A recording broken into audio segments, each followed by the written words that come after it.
Baik, selamat pagi teman-teman dan Bapak Ibu dosen semuanya. Selamat datang di video pembelajaran ekonomi moneter dan perbankan dengan saya Josia Sanjaya, NRP 13031953 dari KPB Universitas Surabaya tahun 2020. Baik. Nah, di sini saya akan membahas negara Inggris. Nah, sekarang mungkin banyak yang bingung ya, Inggris itu yang mana sih? Yang kiri kok orang-orang bilangnya Inggris, tapi yang kanan juga. Nah ya, sebenarnya yang kiri itu adalah bendera Union Jack atau Britania Raya. Jadi adalah gabungan dari Inggris, Skotlandia, Wales, Irlandia Utara. Nah, sedangkan di sini pada hari ini yang mau saya bahas adalah negara Inggris yang di kanan ini ya. Ya, nah ini ada sedikit sejarah juga. Bisa di searching saja di browsing-browsing di internet gitu, biar lebih jelasnya. Kok bisa sampai akhirnya jadi bendera ini? Nah, sekarang saya akan membahas nilai mata uang dari Inggris. Ya, Inggris ini menggunakan pound sterling. Nah, untuk pound sterling sendiri dipakai hampir di seluruh Britania Raya. Jadi Irlandia Utara, Skotlandia itu juga pakai pound sterling. Nah, ini ada nilainya nih, 5 pound, 10 pound, 20 pound, 50 pound, dan 100 pound ya. Itu kalau dilihat mungkin ada kesamaan dengan rupiah ya, 5.000, 10.000, 20.000 gitu. Dan pound ini juga ada koin dari 1 penny, 2 penny, yaitu yang koinnya yang mungkin beda. Nah, pound sterling sendiri merupakan salah satu mata uang yang berpengaruh di dunia. Nah, ini paling berpengaruh bukan yang paling besar jika dikurskan, ya berbeda. Nah, pound sterling sendiri, 1 pound sterling ini 18.658. Nah, ini ya sekian-sekian. Nah, perlu dicatat bahwa ini saat video ini dibuat, jadi sewaktu-waktu bisa berubah kursnya.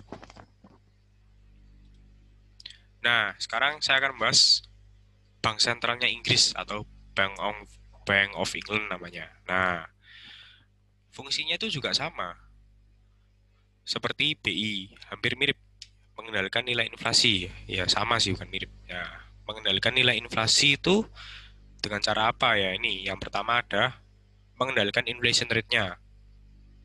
Inggris sendiri kan merupakan negara maju ya, kita tahu.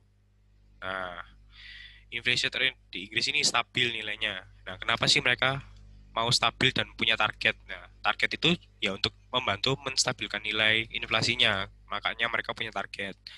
Nah, kalau misalnya nih, inflasinya itu nilainya tinggi, ya pasti perusahaan akan bingung dong ngeset harga yang benar untuk produk-produknya. Dan orang juga akan, aduh, kok inflasi ya? Terus gimana nih, gak bisa nge-spend uang, nah, uangnya kurang gitu-gitu. Nah, tapi kalau inflasinya minus atau deflasi, ya mungkin banyak orang yang mikir, wah bagus ya, kalau minus kan ya murah, murah, semua murah. Nah, sebenarnya ya nggak juga. Kalau minus itu orang-orang akan berpikiran bahwa, wah harganya pasti turun terus nih, ngapain aku spend sekarang, pasti akan turun. Nah, itu juga akan mematikan bisnis. Nah, kalau bisnis mati, otomatis orang juga akan kehilangan pekerjaannya. Itu sudah pasti. Yaitu, nah itu kenapa inflation rate-nya di set segitu dengan target 2%. Nah, selanjutnya ada bank rate atau yang biasa kita sebut kalau di Indonesia interest rate ya. Kalau di Inggris kan bank rate namanya. Nah, bank rate-nya sendiri 0,1%. Nah, jadi sebagai contoh nih kalau kita pinjam uang 100.000 ke bank, kalau di Indonesia ya, kalau misal kita interestnya 1% ya berarti kita harus kembalikan 101.000. Atau kalau kita nyimpan 100.000 ya berarti dapatnya 101.000. Ya gitu, ya itu hampir sama sih sistemnya kayak itu. Nah, juga Inggris ini kan juga habis keluar ya tahun lalu dari Uni Eropa. Nah, bagusnya mereka ini karena mereka sudah punya pound sterling dan mereka nggak mau beralih ke euro dulu. Ya, itu ada nilai bagusnya ya.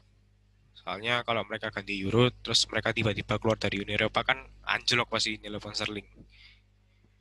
Nah, itu. Untung mereka keep pound sterling. Meskipun mereka dulu Uni Eropa dan sekarang mereka udah keluar, ya dampaknya ya agak bagus juga. ke mereka. Ya, sekian video pembelajarannya. Terima kasih sudah mendengarkan.